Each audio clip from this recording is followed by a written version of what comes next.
정부가 화이자 백신 2천만 명분 추가 계약에 성공해 화이자 백신을 총 3,300만 명분 확보했다고 밝혔습니다. 추가된 화이자 백신은 3분기부터 순차적으로 도입됩니다. EU가 세계 최대 규모인 화이자 백신 9억 명분을 확보하는 계약을 앞두고 있습니다. 전 세계 백신 확보 경쟁이 치열한 가운데 화이자 측은 EU에 25% 높은 가격을 요구한 것으로 알려졌습니다. 백신 수급과 관련한 궁금증을 집중 분석합니다. 경기 남양주시에 있는 19층짜리 오피스텔 공사 현장에서 불이 나 근로자 1명이 숨지고 17명이 다쳤습니다.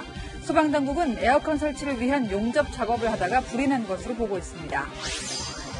환경을 지키려고 하는 젊은 층 사이에 용기 내 챌린지가 화제입니다. 식당에서 음식을 포장할 때 집에서 그릇을 챙겨가서 담아오는 캠페인인데요. 참여자들의 이야기를 직접 들어봤습니다. 강력한 코로나 봉쇄 정책으로 반년 동안 매장 영업이 중단된 프랑스에서 간편하게 먹을 수 있는 한식 도시락이 생활 속에 스며들고 있습니다. 한식으로 돌파구를 찾는 파리의 셰프들을 취재했습니다. 네, 뉴스의 조수빈입니다.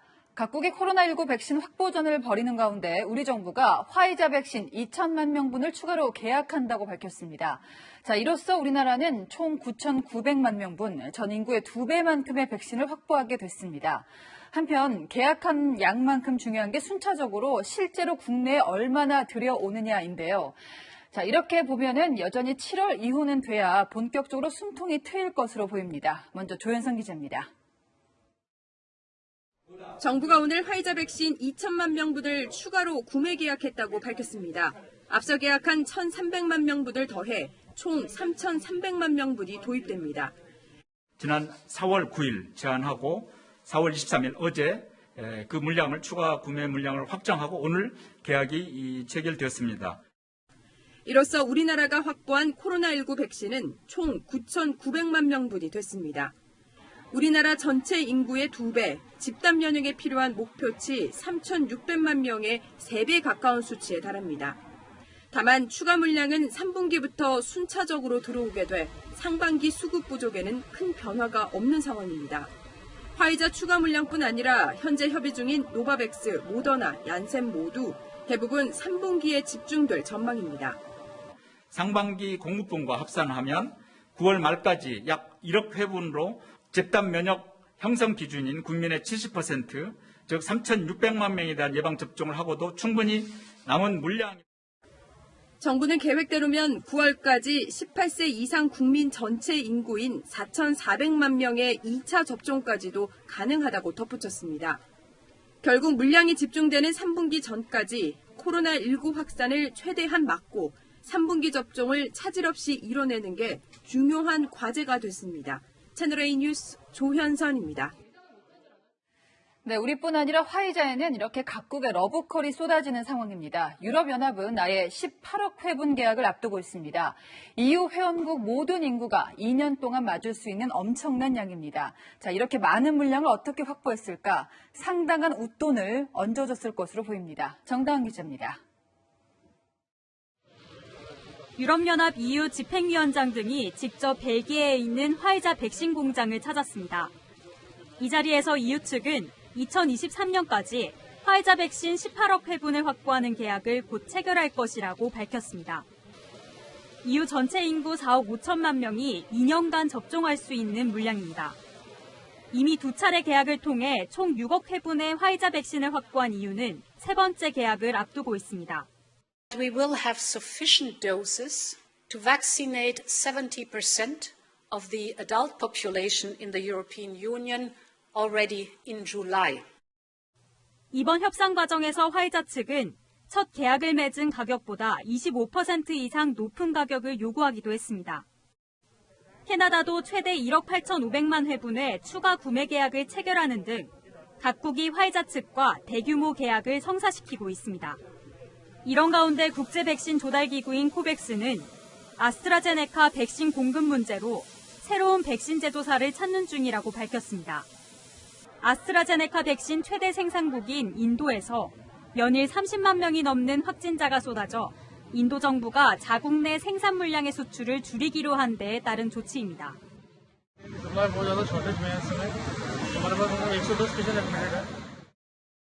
우리 정부는 예정대로 물량을 공급받을 것이라고 밝혔지만 전 세계 백신 부족으로 가격까지 치솟을 조짐을 보이는 가운데 백신 확보전은 더욱 치열해지고 있습니다. 채널A 뉴스 정다은입니다.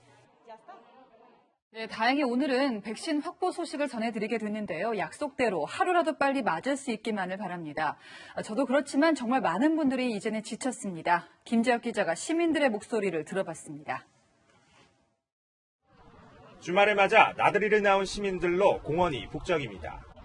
생활 속 불편함과 코로나 감염에 대한 공포는 이제 일상이 됐습니다. 조금 지쳐요. 백화점에서 알바하고 있는데 손님이 줄 설 때나 이렇게 밀집되어 있으니까 주문받을 때도 조금. 언제쯤 코로나 사태가 끝나 마스크를 벗을 수 있을까? 유일한 방법인 백신이 제때 공급되지 않는다는 소식이 답답하기만 합니다. 언제 백신이 보급됐다는 확신도 없고 그러다 보니까 거리두기 자체에 대해서 많이 지쳐있는 상태라서 주말에 이렇게 조금 나오게 됐었고 지쳐가고 있으니까 오히려 그 사회적 거리두기 단계를 이제 확 높여가지고 확진자 수를 빨리 줄이고 단계를 낮춰가는 게 제일 좋을 것 같다고 생각을 합니다. 코로나 사태로 직격탄을 맞은 자영업자들. 어떻게든 버티려 애를 써보지만 좀처럼 끝이 보이지 않는 현실이 원망스럽습니다. 이랬는데 오픈한다고 한 반대 지나서 지금 코로나가 터졌거든요. 오픈해서 끝까지 나가야죠. 하루 수백 명씩 확진자가 쏟아지고 백신 도입에 대한 우려도 커지면서 정부가 자랑하던 K방역에 대한 신뢰도 흔들리고 있습니다. 한국갤럽 조사에서 정부의 코로나19 대응에 대해 부정적 답변이 긍정 답변을 앞섰습니다. 지난해 2월 1차 대유행 이후 1년 2개월 만입니다. 백신이 제대로 공급돼 예전의 일상이 하루라도 빨리 돌아왔으면 하는 게 시민들의 소망입니다. 백신이라도 좀 나와서 얼른 빨리 나아졌으면 좋겠어요, 상황이. 채널A 뉴스 김지혁입니다. 네, 지금 이 자리에 김담배 기자가 나와 있습니다. 자, 김 기자, 추가로 이제 화이자 백신을 확보를 했고 3분기에 집중된다고 하는데 구체적으로 언제 들어올까요? 추가 도입분은 3분기부터 들어옵니다.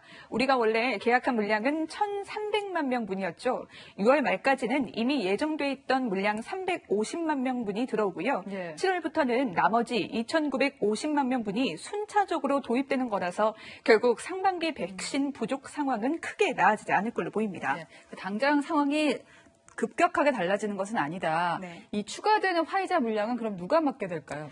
화이자는 현재 16세, 17세 접종이 가능한 유일한 백신이거든요. 현재 우리나라에선 18세 이상만 접종할 수 있도록 되어 있는데 이 물량이 충분해진다면 18세 미만으로 접종 연령을 확대하는 것을 고려해 볼 수 있겠고요.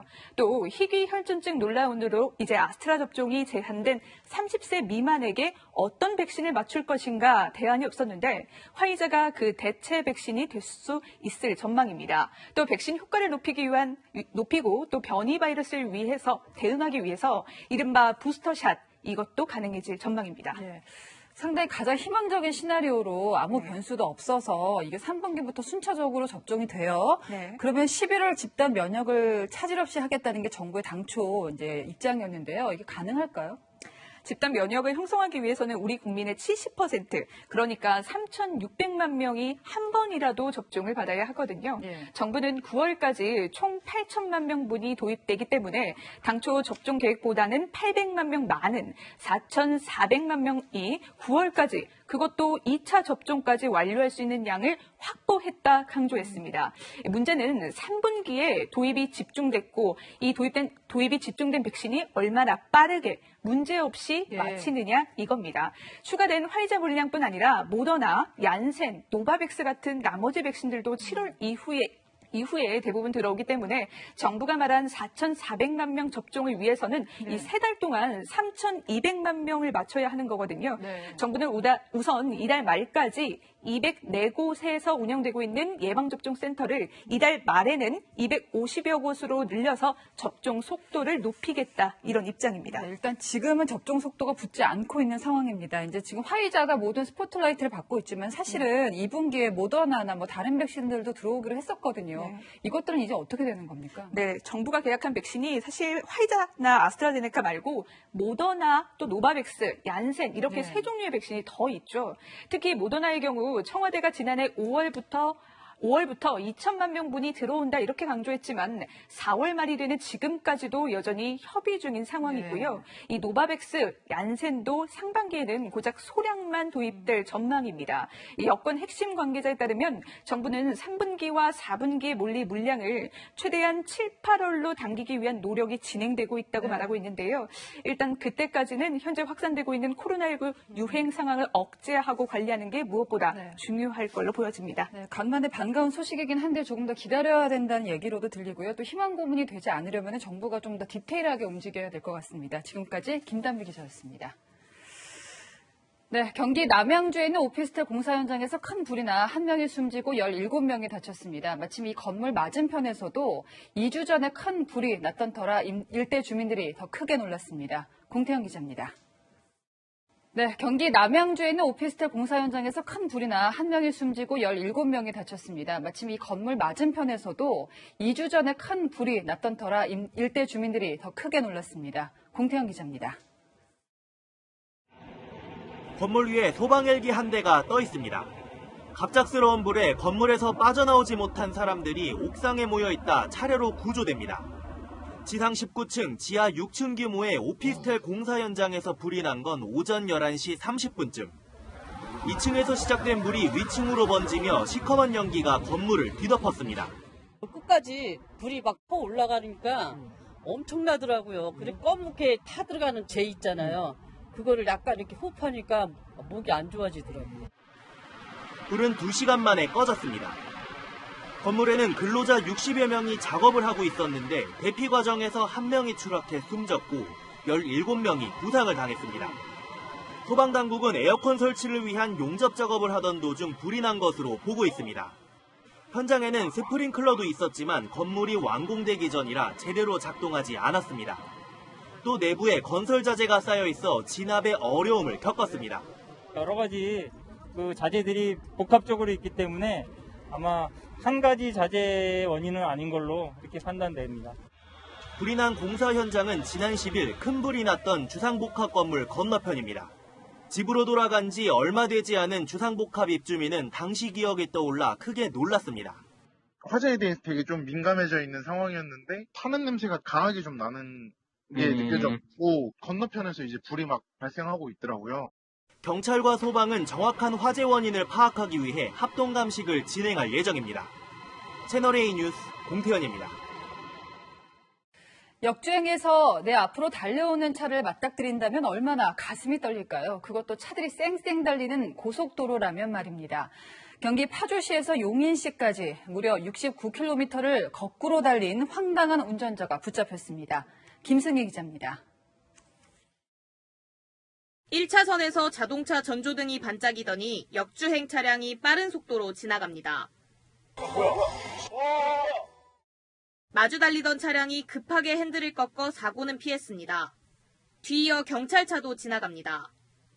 20여 분 뒤에도 여전히 반대로 달리는 차량. 경찰차 5대가 뒤쫓습니다. 아직도 그거 생각하니까 심장 벌렁거려갖고 맞은편에 차가 그렇게 빨리 올 거라고 상상을 못 하잖아요. 차량은 뒤따라오던 경찰차와 부딪힌 뒤 반바퀴를 돌고 나서야 길가에 멈춰섭니다. 1시간의 추격전 끝에 50대 운전자가 경찰에 붙잡힌 건 오늘 새벽 3시 15분쯤. 운전자는 경기 파주시 당동-IC에서 자유로와 강변북로를 지나 용인 죽전동까지 69km를 거꾸로 운전했습니다. 역주행으로 69km를 달려온 운전자는 경찰차가 이곳에서 차를 막아선 후에야 역주행을 멈췄습니다. 경찰차 2대를 포함한 차량 9대가 파손됐지만 인명피해는 없었습니다. 경찰은 운전자가 술을 마신 상태는 아니었다며 약물 검사를 진행한 뒤 역주행 이유를 조사하고 있다고 말했습니다. 채널A 뉴스 김승희입니다.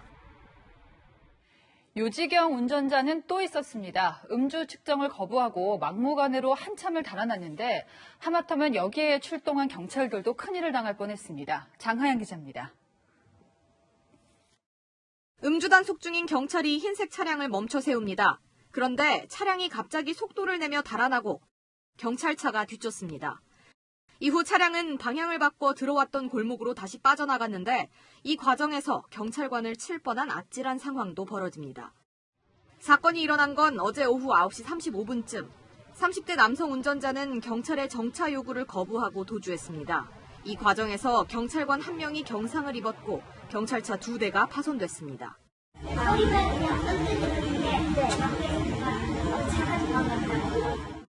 남성은 11km 정도를 도주했습니다.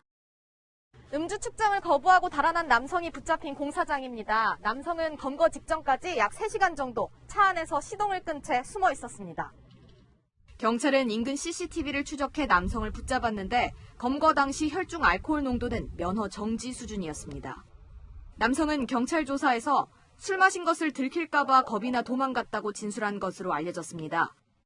경찰은 남성을 음주운전과 특수공무집행방해 혐의로 입건했습니다. 채널A 뉴스 장하연입니다.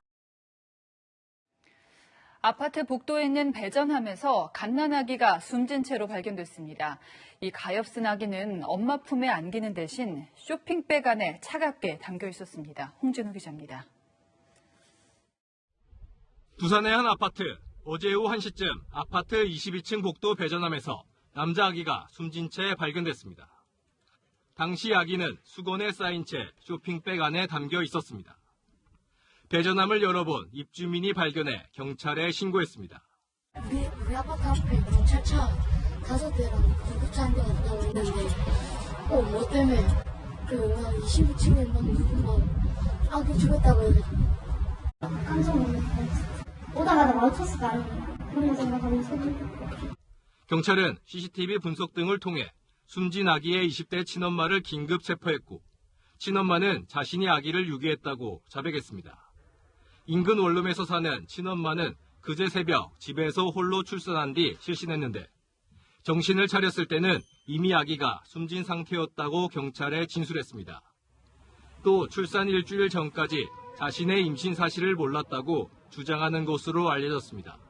아무리 외상도 없고 명도 없고 하루 만에 그래가 지도 개강이 없는데 아무것도 없어요. 경찰은 친엄마에게 영아 유기 혐의를 적용해 조사를 벌이는 한편 아기의 정확한 사망 원인을 가리기 위해 국립과학수사연구원에 부검을 의뢰하기로 했습니다. 채널A 뉴스 홍진우입니다.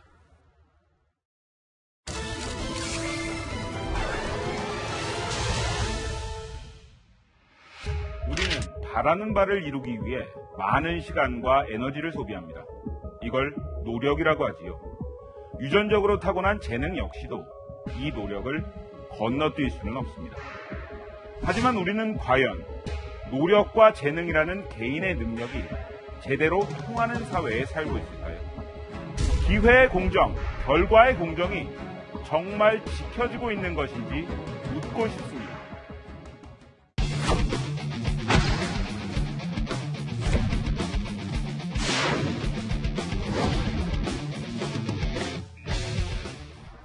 안산 그리너스 FC가 공정성 논란을 빚고 있는 A 선수 발탁을 깜짝 발표한 건 지난달 31일입니다. 선수 등록 하루 전 김복식 단장의 지시사항이라며 구단 측이 일방적으로 결정한 겁니다. 당시 감독을 비롯한 코칭 스태프들은 입단 테스트 1차에서 탈락했던 A 선수의 영입을 끝까지 반대한 것으로 알려졌습니다.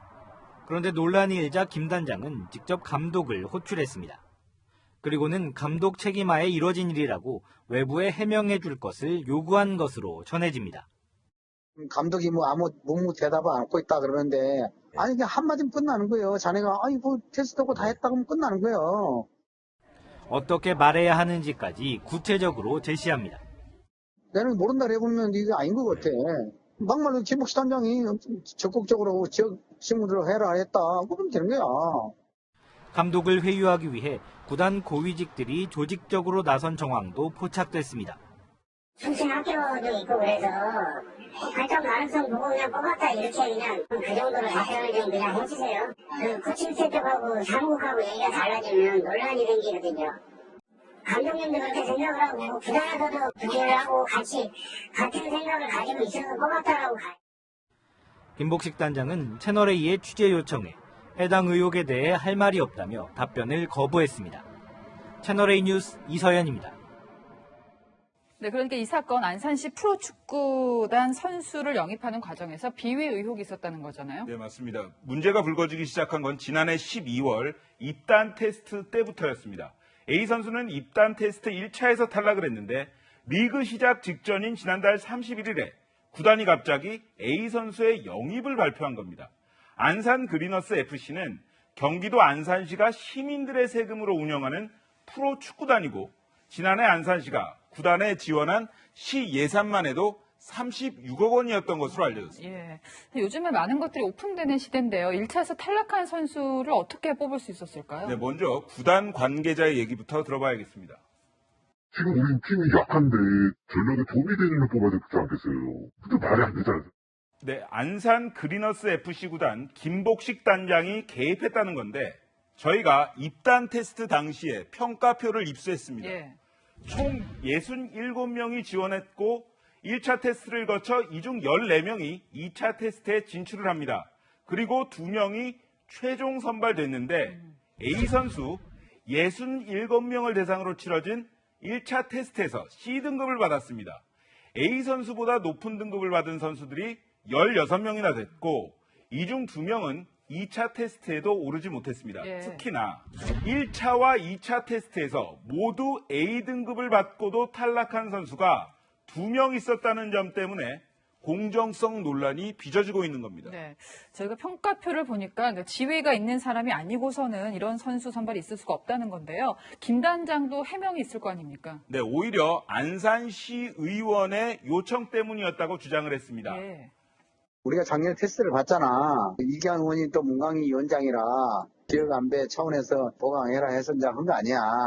네, 김 단장이 언급한 이기환 시의원, 입단 테스트 당시에 A 선수를 특별 추천했던 인물입니다. 네. 지난주에 채널A의 보도가 나간 이후에 입장문을 냈는데 특정 선수를 특별 추천한 것은 매우 부적절한 행동이었다. 이렇게 밝히면서도 하지만 전적으로 김복식 단장의 부탁 때문이었다.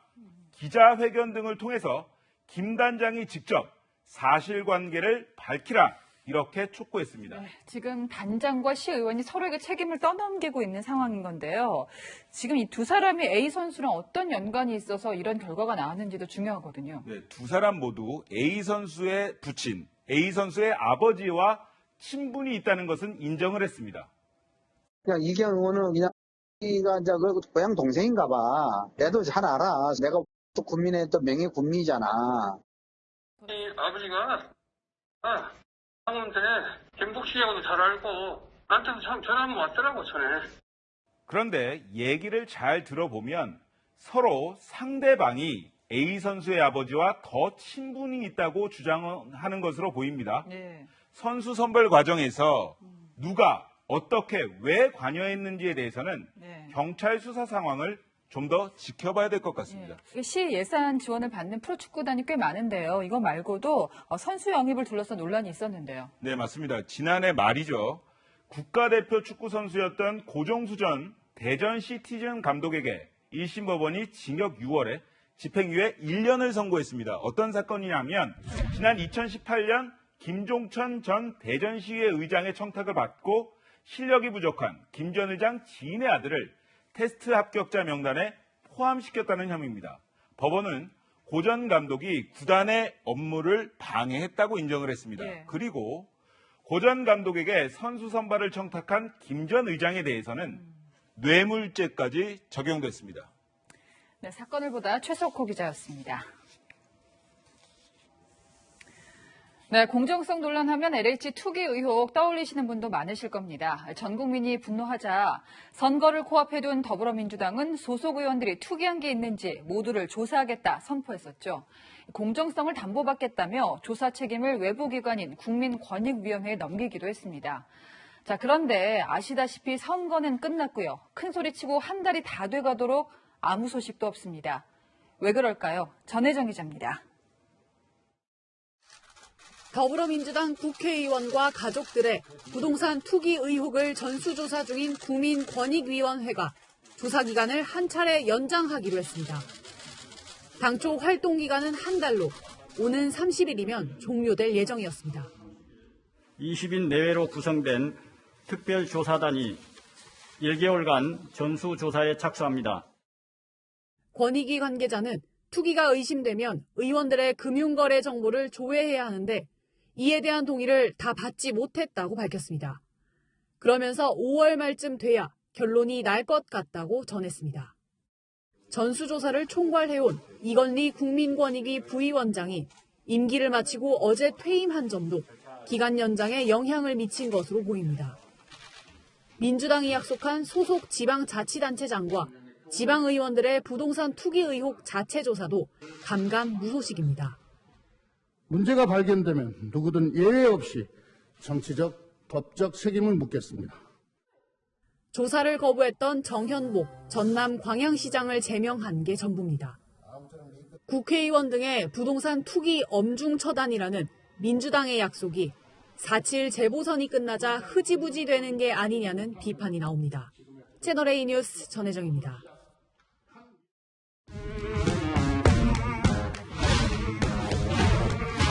네, 여랑야랑 이민찬 기자 함께하겠습니다. 첫 번째 주제 보시죠. 자, 뭔가를 반기고 있습니다. 더불어민주당이 반기는 게 뭘까요? 이명박 박근혜 두 전직 대통령의 사면 논란입니다. 네, 사실 올해 초 이낙연 당시 민주당 대표가 사면론을 꺼냈다가 민주당 지지층이 반발을 해서 곤혹스러웠는데요. 지금은 달라졌습니까? 이낙연 전 대표 당시 사면론을 꺼냈다가 촛불 정신에 대한 배신이라는 지지층의 비판을 받고 철회했었죠. 네. 이 논란으로 지지율이 6%포인트 빠지기도 했는데요. 네. 지금 민주당 의원들이 사면론을 다시 거론하고 오히려. 있습니다. 국민의힘이 사면론을 두고 친박계와 비박계, 수도권과 비영남권으로 분열 조짐을 보이고 있기 때문입니다. 네. 오늘 사면 관련해서 혹시 어떤 얘기 내실지 미리 좀 여쭤봐도 될까요? 국민께서 동의하실까요? 헌재의 판단도 무시하시는 거고 국회의 판단도 무시하시는 거고 국민적 여론도 다 무시하고 재판부의 결정도 무시한다는 얘기인데 그렇죠. 이러면 안 돼요. 네, 이렇게 국민의힘에서 촉발된 사면 논란에 민주당이 반사이익을 노린다는 건데요. 실제로 야권 지지층도 분열 양상을 보이고 있죠. 국민의힘 강성 지지자들, 사면 반대하는 의원 등에게 하루 수백 통의 문자 폭탄을 보내고 있습니다. 네. 문자 내용을 확인해 봤는데요. 더불어민주당으로 가라, 천벌받을 소리 하지 마라, 탈당하라 같은 내용뿐 아니라 입에 담지 못할 욕설도 담겨 있습니다. 네. 국민의힘 홈페이지에선 사면론을 꺼낸 서병수 의원 옹호론과 이를 반대한 조수진 의원 옹호론으로 설전이 벌어지고 있는데요. 네. 사면론이 불거진 지난 20일부터 사흘 동안 진행된 갤럽 여론조사를 보면 국민의힘 지지율은 2%포인트 하락한 28%에 그쳤습니다. 네. 야당이 보궐선거 축배를 들자마자 다시 난관을 만났습니다. 다음 주제 보겠습니다. 자, 더 바빠진 백수. 그 정세균 전 총리가 퇴임하고 본격적으로 대권 행보에 나서고 있더라고요. 정 전 총리 언론 인터뷰에서 스스로 백수가 됐다고 표현했는데요. 그런데 말은 백수인데 다른 대선 주자들을 따라잡느라 더 분주해진 모습입니다. 러시아 백신 도입을 주장하는 이재명 경기지사에게 직격탄을 날렸습니다. 중앙정부가 할 일이 있고 지자체가 할 일이 따로 있다. 방역과 관련해서 혼란만 초래할 수도 있는 거죠. 그러니까 정 전 총리가 대선에 나선다면 이제 방역 성과를 내세울 수밖에 없는데요. 이 지사가 계속해서 이제 백신을 문제 삼으니까 발끈한 거죠. 하지만 이재명 지사 물러서지 않았습니다. 이 지사는 SNS에 쥐잡는데 흑묘, 백묘 없다면서 안정성만 검증된다면 러시아 백신이라도 제외할 이유가 없다고 했습니다. 정부를 향해선 지자체의 백신 접종 자율권을 확대해달라는 건의문까지 보냈습니다. 네, 근데 앞서 정 전 총리도 얘기를 했고요. 이제 방역 당국에서도 지자체가 백신을 자율적으로 편성하는 것은 어렵다 이렇게 분명히 선을 그었잖아요. 그럼에도 불구하고 백신 자율권을 주장하고 있는 건 정부 방역의 가장 약한 고리죠. 백신으로 차별성을 확보하려는 겁니다. 대안을 제시하는 이미지를 부각해 대선 주자로서 존재감을 나타내는 듯합니다. 네. 자, 이쯤 되니까 이분이 궁금해집니다. 또 다른 여권의 대선 주자 이낙연 전 총리 어떻게 지내고 있습니까? 재보선 패배 이후 성찰의 시간을 갖겠다고 했었죠. 주로 지방을 방문하는 민생 행보를 하고 있습니다. 지난해 수해를 겪은 섬진강 일대에 이어 태풍, 산불 피해를 봤던 경북 강원도 일대를 돌아봤다고 하는데요. 엠브레인 퍼블릭 등 여론조사 4개 기관이 지난 19일부터 사흘 동안 한 여론조사에선 여권 대선 주자들 중에서 이재명 지사와 이낙연 전 총리, 정세균 전 총리 순으로 지지율이 높은 것으로 나타났습니다. 대선 주자들 나름대로 차별화를 시도하고 있는데요. 누가 국민들의 마음을 잡을지는 지켜봐야겠습니다. 네, 지금까지 여랑야랑이었습니다.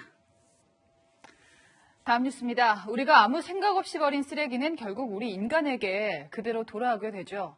이 단순한 진실을 한눈에 보여주는 충격적인 영상이 지금 SNS에 돌고 있습니다. 조현진 기자가 보여드립니다. 시장에서 사온 아기. 가위로 배를 갈라보니 내장은 모두 썩어 있고 오물이 담긴 플라스틱 생수병이 들어있습니다. 어떻게 완전 썩어버리지? 결국 아기는 먹지 못하고 버려야 했습니다. 아구 배에서 그렇게 플라스틱 생수병이 나오는 거 보고 나니까 이제 진짜 우리 밥상 위에 올라오는구나라는 생각이 들어서 굉장히 좀 무서웠던 기억이 납니다. 3년 전에도 전북 부안 앞바다에서 잡힌 아기 뱃속에 생수병이 나와 충격을 줬습니다. 매년 정부가 예산을 들여 수거하고 있지만 해양 쓰레기는 좀처럼 줄지 않고 있습니다. 최근 3년간 수거된 해양 쓰레기 양은 꾸준히 늘고 있고 쓰레기 10개 중 8개 이상이 플라스틱입니다. 아주 쓰레기가 말도 못해. 손게 잡으러 갔다가 쓰레기 치느라고 혼났어요. 살이 때라고 물이 많이 흐를 때는 많이 흘러요. 많이 걸려요. 생태계 파괴를 넘어 우리 건강까지 위협하는 해양 쓰레기. 대책 마련을 서둘러야 한다는 목소리가 커지고 있습니다. 채널A 뉴스 조현진입니다. 네, 이렇게 쉽게 쓰고 버린 쓰레기가 이렇게 우리를 공격하고 있지만 이 와중에도 특별한 도전에 나선 젊은이들에게서 희망을 봅니다. 플라스틱을 줄인다는 용기 내 챌린지 박정서 기자가 소개합니다.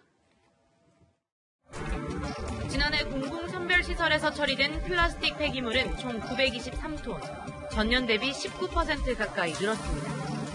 코로나19로 비대면 집콕 생활을 하면서 배달음식 주문도 함께 늘었기 때문입니다. 배달음식을 한번 주문해봤는데요. 찜닭 하나를 시켰는데 플라스틱 용기가 9개나 나왔습니다. 편리하지만 환경에 대한 걱정이 앞섭니다. 결국 젊은이들이 먼저 행동에 나섰습니다. 일상생활에서 비닐과 플라스틱 사용을 줄이기 위해 마트나 음식점에서 장을 보거나 포장할 때 용기 내 다회용기를 건넨다는 용기 내 챌린지입니다. 한 8개월 정도 된 것 같아요. 처음에 진짜 많이 떨렸던 것 같아요. 예를 들어 사장님이 거절하시면 어쩌지? 아니면은 내가 가져간 용기가 부족하면 어쩌지? 반응이 되게 긍정적으로 돌아오는 걸 보면서 더 저의 행동에 확신을 갖고. 방법은 간단합니다. 우선 집에서 적당한 용기들을 챙겨가서 평소처럼 주문하면 됩니다. 콩마늘 오일 파스타. 네, 여기 하나 주시고 이건 샐러드. 처음엔 낯설고 번거로워했던 가게들도 점점 반기는 분위기입니다. 환경을 생각하는 마음, 좀 불편하더라도 완벽하게 하려고 하지 말고 그냥 하나부터 갖고 오면 그게 시작이지 않을까. 굉장히 귀찮을 수 있는 일인데 제가 하는 걸 보면서 따라하는 제 주변 지인들이나 MZ세대들이 많이 변하고 있구나를 많이 느끼고 있는 것 같아요. 다회용기 사용 식당이나 카페 등을 알려주는 친환경 지도 사이트도 등장했습니다. 제로 웨이스트나 친환경 관련해서 입문하시는 분들한테 도움을 드리는 가까이 있는 매장들이 좀 더 연대할 수 있으면 좋겠어서 그런 의미에서 지도를 만들었어요. 지속 가능성과 환경에 관심 많고 윤리 소비를 직접 실천하는 MZ세대의 특성도 반영됐습니다. 공정성에 매우 민감한 세대잖아요. 친환경 소비라든지 이런 윤리적인 소비. 그러니까 MZ세대가 적극적으로 이거를 사회적 주도하고 유행을 한다면 유통업계는 마지못해 따라갈 수밖에 없는 거고요. 비용이 들더라도. 프랜차이즈를 포함한 외식 유통업계도 앞으로 이런 친환경 소비 움직임에 보다 적극적으로 반응할 것으로 보입니다. 평범한 대학생인 저도 이렇게 환경운동을 하고 있다는 걸 보여줌으로써 누구나 다 할 수 있다는 메시지를 전달하고 싶었습니다. 채널A 뉴스 박정서입니다. 코로나가 덮친 프랑스 파리는 반년이 넘게 음식점이 문을 닫았죠. 닫힌 문 틈새로 새로운 기회가 싹트고 있습니다. 김치볶음밥, 또 비빔밥, 우리가 흔히 먹는 도시락이요. 이 파리지앵의 입맛을 사로잡고 있습니다. 현지에서 김윤종 특파원입니다. 파리 도심 레스토랑에 한글로 적힌 쌀포대가 가득 쌓여 있습니다. 내부로 들어가 봤습니다. 점심시간 앞두고 주방이 분주합니다. はい、ビビビンバお見はビビンバポラビビンバかビビビンバビビンバ 한국계 입양아 출신 셰프가 운영하는 레스토랑에 손님 대다수는 현지인입니다. 입소문에 하루 3,500개 이상 도시락이 팔리는 날도 있습니다. Coréenne en venant chez Pierre-Sang justement et j'ai goûté le bibimbap et je reviens régulièrement en chercher. Moi je viens le chercher à emporter parce que j'habite pas loin. Et il y a une chose qui est très importante, je pense, à savoir, c'est qu'en ce moment on ne peut plus voyager, donc les gens essayent de retrouver le voyage, peut-être dans les assiettes et surtout dans les plats. 세계 최고 수준의 맛집 안에서 미슐랭 가이드에서 별 하나를 받은 레스토랑 주방에는 먹음직스러운 파전이 겹겹이 쌓여 있습니다. 김치볶음밥부터 만둣국, 도시락까지 한식 조리가 한창입니다. 이곳 주방장은 보네 씨로 제주도 출신 여성과 결혼해 10년 전 한식을 처음 접했습니다. Et puis on va ajouter du kimchi, on va laisser tous les pickles, tous ces mélanges. C'était un bon pour l'organisme et deux une façon de faire découvrir au public français. 지난 11월부터 매장 영업이 금지돼 테이블과 의자는 한 곳에 쌓여 있습니다. 직접 주문한 도시락을 챙겨 나왔습니다.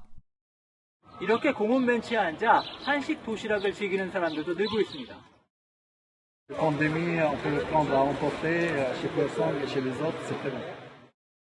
시간을 두고 느긋하게 식사를 했던 프랑스 기성세대와 달리 젊은 층을 중심으로 간편하게 먹을 수 있는 한식 선호가 확산하고 있습니다.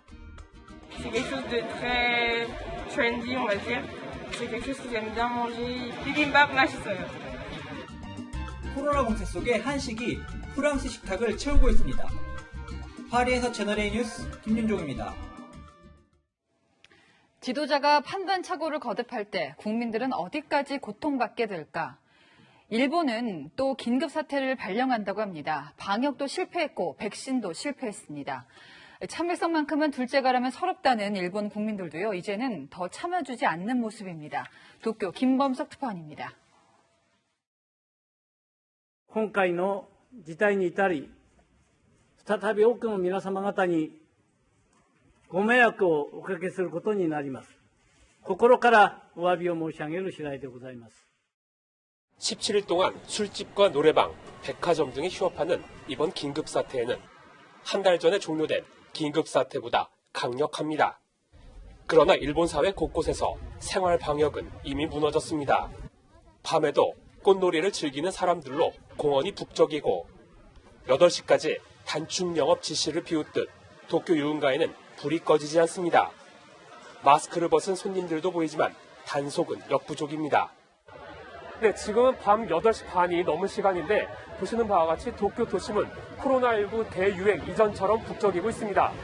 청년에서 작년까지 이 긴급사태 선언에 대해 거부감이 큽니다. なんで同じことやるのかなっていうのが正直思います。政治的なミスもあると思いますね。 1%인 일본의 백신 접종률도 OECD 국가 중 최하위 수준. 스가 총리는 화이자 측과 직접 협상해 추가분을 확보했다 밝혔지만 화이자 측은 여전히 협의 중이라는 입장입니다. 伝わってくることが違うんで、ちょっとやっぱりそれが統一感がないとやっぱり不安になります。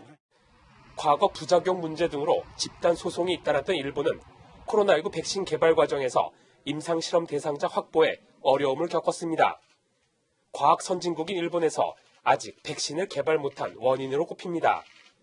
접종 인력도 부족해 치과 의사까지 투입했습니다. 緊急事態っていう認識が弱いんです。